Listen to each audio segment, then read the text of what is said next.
A young man, burdened by endless thoughts and a restless heart, traveled across India in search of truth.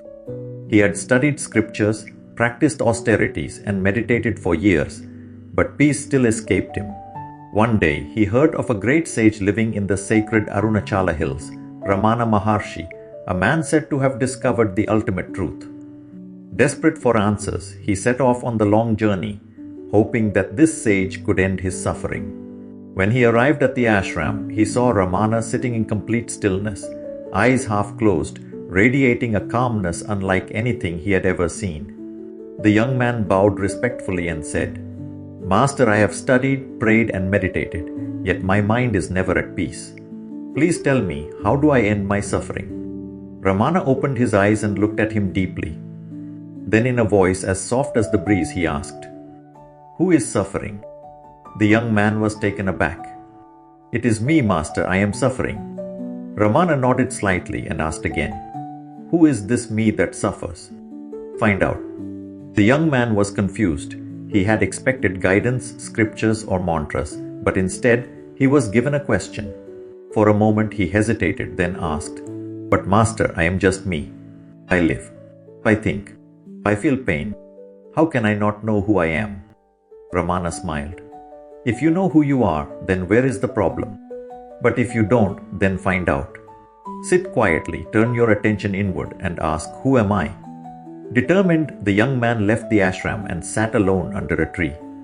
He closed his eyes and began to search for the I within him. At first, it seemed obvious. "I am my body," he thought. But then he questioned further. "If I am my body, then what happens when my body changes?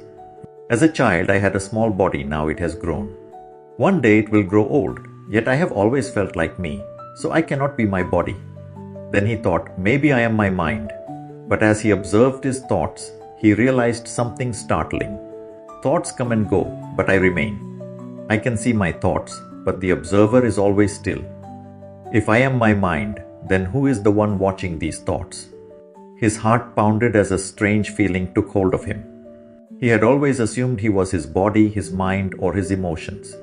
But now, with each question, he realized that he was none of these. He was something deeper. Days passed as he continued his inquiry. One morning, as he sat in deep contemplation, something shifted within him. A thought arose, "Who is even asking this question?" And in that instant, silence. The seeker felt something beyond words, an infinite presence that had always been there. It was still untouched, eternal. It was not his body, not his mind, not even his identity. It was simply awareness itself. He gasped.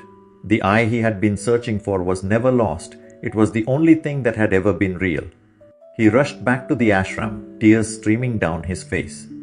As he approached Ramana Maharshi, he knelt down and whispered, "Master, I see it now. I see that I am not this body, not this mind. I am that which is beyond all of it. I cannot describe it, but it is always here." Ramana looked at him with a gentle smile and said, "Yes, you have always been free. You just needed to look within." The young man bowed deeply, realizing that his search had finally ended. Not because he found something new, but because he had awakened to what was always there. The teaching. Ramana Maharshi's story reveals a profound truth. We suffer because we believe we are the body and mind. But when we turn our attention inward and ask, "Who am I?" we discover that we are not thoughts, emotions, or identity. We are the awareness that witnesses all of it. And in that realization, suffering disappears.